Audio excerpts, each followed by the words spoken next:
ನಮಸ್ಕಾರ ಸ್ನೇಹಿತರೆ, ಸ್ನೇಹ ಲೋಕಕ್ಕೆ ಚಾನಲ್ಗೆ ನಿಮ್ಮೆಲ್ಲರಿಗೂ ಸ್ವಾಗತ. ಸ್ನೇಹಿತರೆ, ಕ್ಯಾಲೆಂಡರ್ ಪ್ರಕಾರ ಆಷಾಢ ಮಾಸದ ಹುಣ್ಣಿಮೆಯನ್ನು ಆಷಾಢ ಪೂರ್ಣಿಮೆ, ವ್ಯಾಸ ಪೂರ್ಣಿಮೆ ಮತ್ತು ಗುರು ಪೂರ್ಣಿಮೆ ಎಂದು ಕರೆಯಲಾಗುತ್ತದೆ. ಈ ಹುಣ್ಣಿಮೆಯನ್ನು ವರ್ಷದ ಅತ್ಯಂತ ದೊಡ್ಡ ಹುಣ್ಣಿಮೆ ಎಂದು ಪರಿಗಣಿಸಲಾಗುತ್ತದೆ. ಏಕೆಂದರೆ ಈ ದಿನ ಮಹರ್ಷಿ ವೇದವ್ಯಾಸರು ಜನಿಸಿದರು. ಈ ದಿನದಂದು ಗುರುಗಳೊಂದಿಗೆ ವಿಷ್ಣುವನ್ನು ಸಹ ಪೂಜಿಸುವುದು ವಿಶೇಷವಾದ ಮಹತ್ವವನ್ನು ಹೊಂದಿದೆ. ಹಾಗಾದರೆ ಈ ವರ್ಷ ಅಂದರೆ 2025ರಲ್ಲಿ ಈ ಆಷಾಢ ಪೂರ್ಣಿಮಾ ಯಾವ ದಿನ ಬಂದಿದೆ, ಪೂರ್ಣಿಮಾ ತಿಥಿ ಯಾವಾಗ ಪ್ರಾರಂಭವಾಗುತ್ತದೆ, ಯಾವಾಗ ಅಂತ್ಯವಾಗುತ್ತದೆ, ಪೂಜಾ ವಿಧಾನ ಹೇಗೆ, ಈ ಎಲ್ಲ ಮಾಹಿತಿಯನ್ನು ಇವತ್ತಿನ ಈ ವಿಡಿಯೋದಲ್ಲಿ ತಿಳಿಯೋಣ ಸ್ನೇಹಿತರೆ. ಅದಕ್ಕಿಂತ ಮುಂಚೆ ನೀವಿನ್ನೂ ನನ್ನ ಚಾನಲ್ನ ಸಬ್ಸ್ಕ್ರೈಬ್ ಮಾಡ್ಕೊಂಡಿಲ್ಲ ಅಂದರೆ ದಯವಿಟ್ಟು ಸಬ್ಸ್ಕ್ರೈಬ್ ಮಾಡ್ಕೊಳ್ಳಿ, ತಪ್ಪದೆ ಬೆಲ್ಲೈಕನನ್ನು ಕೂಡ ಕ್ಲಿಕ್ ಮಾಡಿ. ಸ್ನೇಹಿತರೆ, ಈ ಬಾರಿ ಅಂದರೆ 2025ರಲ್ಲಿ ಈ ಆಷಾಢ ಪೂರ್ಣಿಮೆ ಅಥವಾ ಗುರು ಪೂರ್ಣಿಮೆ ಜುಲೈ 10ನೇ ತಾರೀಕು ಗುರುವಾರದಂದು ಬಂದಿದೆ.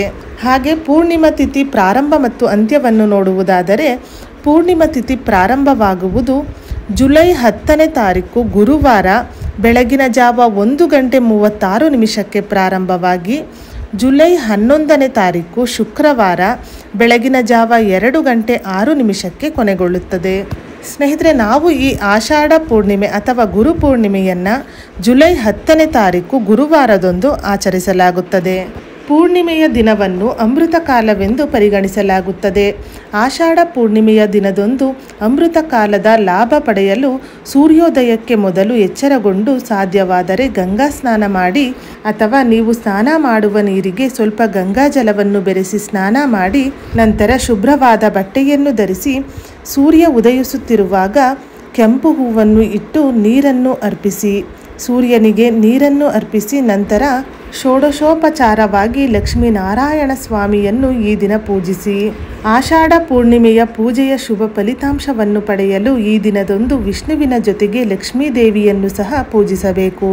ಹಾಗೆ ವಿಷ್ಣುವಿಗೆ ಪ್ರಿಯವಾದ ತುಳಸಿ ಮಾಲೆಯನ್ನು ಈ ದಿನದಂದು ವಿಷ್ಣುವಿಗೆ ಅರ್ಪಿಸಿ. ತುಳಸಿ ಮಾಲೆಯನ್ನು ವಿಷ್ಣುವಿಗೆ ಅರ್ಪಿಸಿದರೆ ಮಾತ್ರ ನಿಮ್ಮ ಪೂಜೆ ಪರಿಪೂರ್ಣವಾಗುತ್ತದೆ.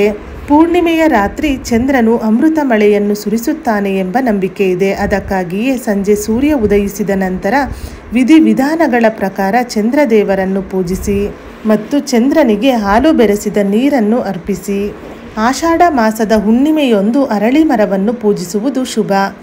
ಪೂಜಿಸುವುದರಿಂದ ಪಿತೃದೋಷ ನಿವಾರಣೆಯಾಗುತ್ತದೆ. ಈ ದಿನ ಅರಳಿ ಮರಕ್ಕೆ ನೀರನ್ನು ಅರ್ಪಿಸಿ ಅರಳಿ ಮರದ ಬುಡದಲ್ಲಿ ಒಂದು ತುಪ್ಪದ ದೀಪವನ್ನು ಬೆಳಗಿಸಿ 108 ಸುತ್ತುಗಳನ್ನು ಸುತ್ತಿ ಈ ದಿನ ಕಪ್ಪು ಇರುವೆಗಳಿಗೆ ಸಕ್ಕರೆ ಬೆರೆಸಿದ ಹಿಟ್ಟನ್ನು ತಿನ್ನಿಸಿ.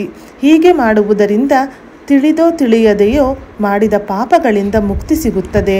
ಹುಣ್ಣಿಮೆಯ ದಿನದಂದು ಕೊಳ ಅಥವಾ ನದಿಯಲ್ಲಿ ಇರುವ ಮೀನುಗಳಿಗೆ ಹಿಟ್ಟಿನಿಂದ ಉಂಡೆಗಳನ್ನು ಮಾಡಿ ತಿನ್ನಿಸುವುದರಿಂದ ರೋಗದಿಂದ ಬಳಲುತ್ತಿರುವ ವ್ಯಕ್ತಿಯ ನೋವು ಶಮನಗೊಳ್ಳುತ್ತದೆ. ಈ ದಿನ ವಿಷ್ಣುವಿನ ಜೊತೆಗೆ ಲಕ್ಷ್ಮೀ ದೇವಿಯನ್ನು ಪೂಜಿಸಿ, ತುಳಸಿಯನ್ನು ಪೂಜಿಸಿ, ಹಾಗೆ ಅರಳಿ ಮರವನ್ನು ಪೂಜಿಸಿ ದೀಪವನ್ನು ಬೆಳಗಿಸಿದರೆ ನಿಮ್ಮ ಕಷ್ಟಗಳೆಲ್ಲ ಕಳೆಯುತ್ತವೆ. ಸ್ನೇಹಿತರೆ, ಇವತ್ತಿನ ಈ ವಿಡಿಯೋದಲ್ಲಿ 2025ರಲ್ಲಿ ಬರುವ ಆಷಾಢ ಪೂರ್ಣಿಮೆ ಯಾವ ದಿನ ಬಂದಿದೆ, ಪೂರ್ಣಿಮಾ ತಿಥಿ ಯಾವಾಗ ಪ್ರಾರಂಭವಾಗುತ್ತದೆ, ಯಾವಾಗ ಅಂತ್ಯವಾಗುತ್ತದೆ, ಪೂಜಾ ವಿಧಾನ ಹೇಗೆ, ಈ ದಿನ ಮಾಡಬೇಕಾದ ಪರಿಹಾರವೇನು, ಈ ಎಲ್ಲ ಮಾಹಿತಿಯನ್ನು ತಿಳಿಸಿದ್ದೇನೆ. ಇವತ್ತಿನ ಈ ವಿಡಿಯೋ ನಿಮಗೆ ಇಷ್ಟವಾದಲ್ಲಿ ವಿಡಿಯೋನ ಲೈಕ್ ಮಾಡಿ, ಹಾಗೆ ನಿಮ್ಮ ಫ್ರೆಂಡ್ಸ್ ಆ್ಯಂಡ್ ಫ್ಯಾಮಿಲಿಗೂ ಈ ವಿಡಿಯೋವನ್ನು ಶೇರ್ ಮಾಡಿ. ಇದೇ ಥರದ ಮತ್ತಷ್ಟು ಮಾಹಿತಿಗಾಗಿ ಸ್ನೇಹ ಲೋಕಕ್ಕೆ ಚಾನಲ್ನ ಸಬ್ಸ್ಕ್ರೈಬ್ ಮಾಡಿಕೊಂಡು ಸಪೋರ್ಟ್ ಮಾಡಿ.